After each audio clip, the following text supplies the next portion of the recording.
तहसील गोंड के गसकोंडपति बी के सईद बस्ती सुरफराव में 2 रोज कबल हुई मूसलाधार बारिशों की वजह से रिहायशी मकान का एक हिस्सा ढह जाने से मकीन खुले आसमान तले जिंदगी गुजारने पर मजबूर हो गए हैं। आपको बता दें कि 2 रोज कबल हुई मूसलाधार बारिशों की वजह से सब जिला कंगन के 4 मुकामात पर बैक वक्त बादल फट जाने से सैलाबी सूरत हाल पैदा हो गई, जिसके नतीजे में कई रिहायशी मकानों के साथ साथ राबता सड़क और फसल तबाह हो गए। वही तेज बारिशों की वजह से सुरफराव बी के गसकोंडपति बी के सईद बस्ती में एक रिहायशी मकान का हिस्सा टूट गया है, जिससे न सिर्फ रिहायशी मकान में रहने वाले लोगों में खौफ दहशत का माहौल पैदा हो गया, जबकि मज़कूरा कुंबा डर की वजह से अब खुले आसमान तले जिंदगी गुजारने पर मजबूर हो गए हैं, जबकि रिहायशी मकान में कई जगहों पर शगाब भी पड़ गए हैं। मुकामी लोगों का कहना है कि अगरचे यहाँ सैलाब नहीं आया, लेकिन तेज बारिशों की वजह से मज़कूरा अफराद के रिहायशी मकान का एक हिस्सा टूट गया है। मुकामी लोगों का कहना है कि मज़कूरा कुंबा में रहने वाले लोग काफ़ी गरीब हैं। उन्होंने ज़िला इंतज़ामिया गांदरबल से मुतालबा किया है कि इनको भरपूर इमदाद फराहिम करे ताकि ये लोग फिर से अपनी ज़िंदगी अच्छी तरह से बसर कर सके। उधर मुकामी पंच का कहना है कि मज़कूरा अफराद के हक़ में मुआवजा फराहिम कराने के लिए उन्होंने अफसरान के साथ बात की है। पेश है सुरफराव गोंड से ग्लेशियर टाइम्स की ये मुफस्सिल रिपोर्ट। इसकी वजह से सर ये गिर गई, ये हमारा मकान ये इतना ही था, एक कमरा था, तो बारिश की वजह से ये गिर गया। इसलिए मेरी अपील है कि गवर्नमेंट को, एसडीएम साहब को, कि हमें कुछ हेल्प की जाए, क्योंकि मैं बहुत गरीब हूँ सर। मेरे छोटे छोटे बच्चे हैं, तो बीवी भी बीमार है 1-2 साल से, तो सर मजदूरी भी नहीं है, लॉकडाउन है। इसीलिए मैं अपील करता हूँ हाथ जोड़ के गवर्नमेंट से कि कुछ थोड़ी सी इमदाद दी जाए। मेरे पास रहने के लिए कोई जगह नहीं है, कोई सहारा नहीं है सर। मैंने अपना डेरा लिया है सर दूसरे के घर में, मैं वहीं रहता हूँ। बारिश से गिर गई रात 10 बजे ये गिर गई। फिर मैंने आवाज़ दी, यहाँ पे किसी ने सुना। मैं ऐसा ही रात बहस की बच्चों को लेकर। बारिश की वजह से ये मकान की दीवार गिर गई। मेरे छोटे छोटे बच्चे, मैं इनको कहाँ लेकर जाऊंगी। फिर घर वाला मजदूरी करता, पीछे गया था करगिल में, फिर वहाँ से आया वापस, फ़ोन किया, ना मजदूरी है कहीं ना कुछ है।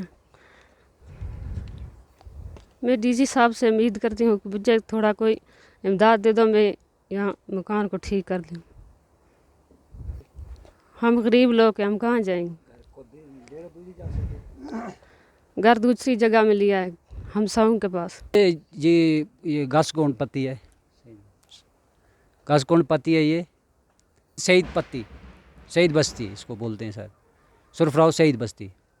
जी हाँ, तहसील ये गोंड है। तो मैंने सुबह ही सुना जबकि इनकी ये दीवार गिर गई है।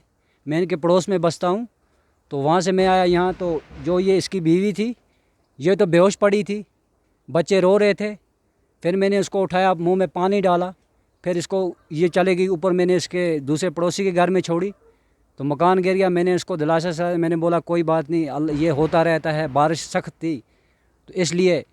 तो फिर जब इसने फ़ोन किया अपने घर वाले को, इसको 2-4 दिन हो गए थे लॉकडाउन में। आपको पता ही है कि 2 साल हो गए, कोई मजदूरी नहीं है। तो ये गया था बेचारा ऊपर, इसकी घर वाली भी बीमार थी, उसको वो भी पैसे लग गए थे। तो फिर ये ऊपर गया था मजदूरी के लिए। तो जब वहाँ से आया तो उसको फिर फ़ोन किया, बेचारा हाथा फिर पहुँचा घर में। तो आज मेरी ये एसडीएम से ये गुजारिश है, गवर्नमेंट से नहीं करें कि इस मकान का एक ही कमरा है, इसके लिए कुछ हेल्प चाहिए हमें अल्लाह के इंसाफ से। तो अब मैं इससे ज़्यादा क्या बोल सकता हूँ। आपने हालात तो सारी देख ली है मीडिया वालों ने, तो मेहरबानी है आपकी कि ये छोटे छोटे बच्चे हैं, हमें पता है, हम पड़ोस में रहते हैं कि इनको गरीबी कितनी है। सभी गरीब हैं मगर इनको तो ज़्यादा ही है, क्योंकि इनको इसकी बीमारी में बहुत खर्चा आ गया है। ज़मीन इसकी है, ये 10 मरले ज़मीन के इसके।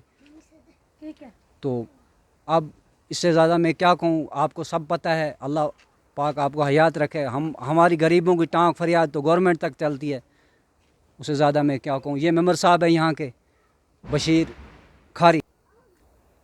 मैं सईद बस्ती गसकोंड का पंच हूँ। تو یہ اس دن جب وہ بارش ہوئی زیادہ، اس میں رات کے ٹائم میں اس کو یہ دیوار ہے جو مکان گر گئی بیچارے کو. یہ یہاں حالانکہ تھا بھی نہیں تھا، یہ بیچارہ کہیں کام پہ گیا تھا، تو رات کو ہمیں نہیں آواز اس کی پہنچی، تھوڑے ہم دور پہ ہیں. سویرے جب میں آیا یہاں تو یہ جو اس کے یہ بچے ہیں یہ بیچارے پریشان اور گھر والی پریشان تھے. تو پھر میں نے اسی ٹائم آیا، میں نے یہاں سے سرپنچ موقع پہ نہیں پہنچا تھا، تو میں نے یہاں سے فوٹو وغیرہ جو حساب سامنے نظر آیا وہ میں نے بھیج دیا تھا. تو لہٰذا آپ ڈی سی صاحب سے بھی اپیل کرتے ہیں کہ ان غریب بیچاروں کا کچھ امداد کیا جائے.